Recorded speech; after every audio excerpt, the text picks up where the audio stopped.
Hi guys, welcome to Brains and the Beat. If you're new here, please like, comment, share, and subscribe.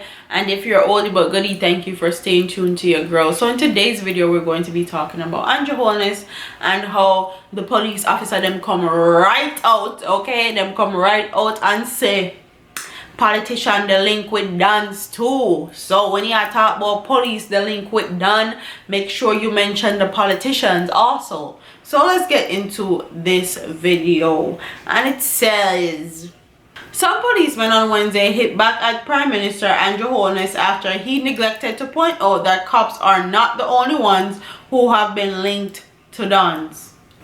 Holness, speaking at the 76th annual Joint Central Conferences of the Jamaica Police Federation at the Moon Palace Jamaica Hotel in Ocho, said that Dons feel too comfortable. This business of Dons must be addressed, he said, adding that Jamaica is faced with a triple threat of Dons, gangs, and guns. And we'll talk about how Dons, gangs, and guns actually got enforced into Jamaica's society in the first place. Anyways, we need to make it a crime to recruit any youngster into a criminal organization. We know who the Dons are, but sometimes we know them too well. We have to separate the Dons from their friends in the police force, Holness said.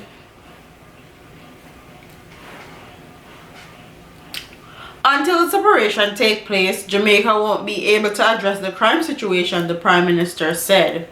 However, a section of delegates gathered in the hotel's ballroom seemed to have taken offense, shouting politicians in obvious reference to the perceived link between politicians and Dons. Don't worry, I'm coming to that, Holness responded, but he never did. Meanwhile, Jackson, the opposition spokesman on national security, said the government should review its plan to disband the mobile reserve, the preliminary arm of the force. Yeah, whatever. Disband it. We don't care what Jackson said. After that, they just caused havoc and killed a civilian with their whole rogue cop situation. And he's talking about they don't need to be they need to disband. The whole JCF actually need to be disbanded, and they recruit more JDF officers and actually put them to work. Because all them do, them sit on up at UN and do nothing. Put them to work, man, and get some new JCF officers without the bad one them from top to bottom, and try doing something different, because obviously whatever they're doing now is not working. Last June, the country was told of the Mobile West. 9 months later, you say the mobile reserve is disbanded. I want to implore you to rethink that one, Jackson said. There is a better way. Jackson suggested that to loud applause from the several hundred delegates at the conference. Whatever. No one cares what y'all think. The whole world is watching and watching how you guys are going to take care of the situation, because this whole rogue cop story have been out there from Jump Street, but now we actually have proof. We have evidence that there are rogue cops out there, and you guys have proof and you guys have evidence. So you don't care who want clap. I could have 100 of them clap at the conference. We don't care. Jackson said the right solution doesn't rest in the minds of a few persons, but is available through consultation. Let's start from the beginning. The way that guns, gangs, and gangs was linked to Jamaica or put into Jamaica society. During the race between Siaga and Norman Manley is when, I know my grandparents have talked about it, is when a lot of guns, gangs, and Dons started to be implemented into Jamaica society.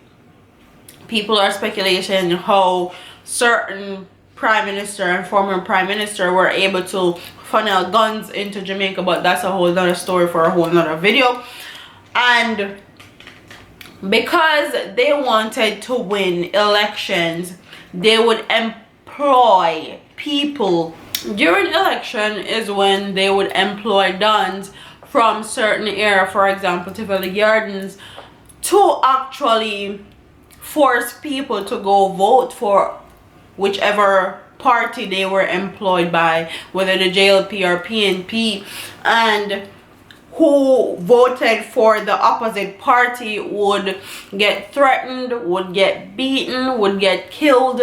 And that's how gangs, guns, and Dons were linked into Jamaican society, and it was by politicians. Politician fueled and funded gang warfare in Jamaica's community. So the police officers have a right to be offended, and up till this day, dons are still linked to politicians. Still. Okay, and they're still on politicians' payroll up to this day.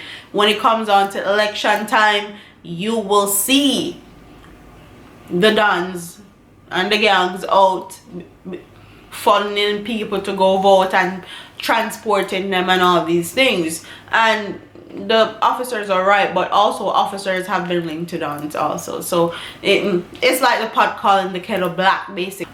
I love the fact that how our prime minister just scanned over that portion and didn't mention anything about it, but opened his mouth so proudly to talk about police officers being linked to dons. One of our biggest problems in Jamaica is how corrupt our politicians and police force are. Those are one of our biggest problems, and also how much natural resources Jamaica has, and it's a fight for the natural resources with any means possible, whether corruption, stealing. It's a bag of mess.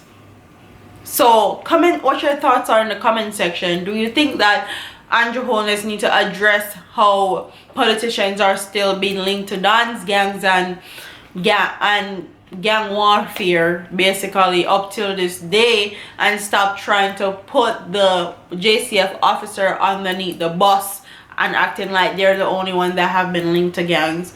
What are your thoughts on gangs, guns, and warfare in Jamaica and places like Tivoli Garden, which was the mecca for gangs, guns, and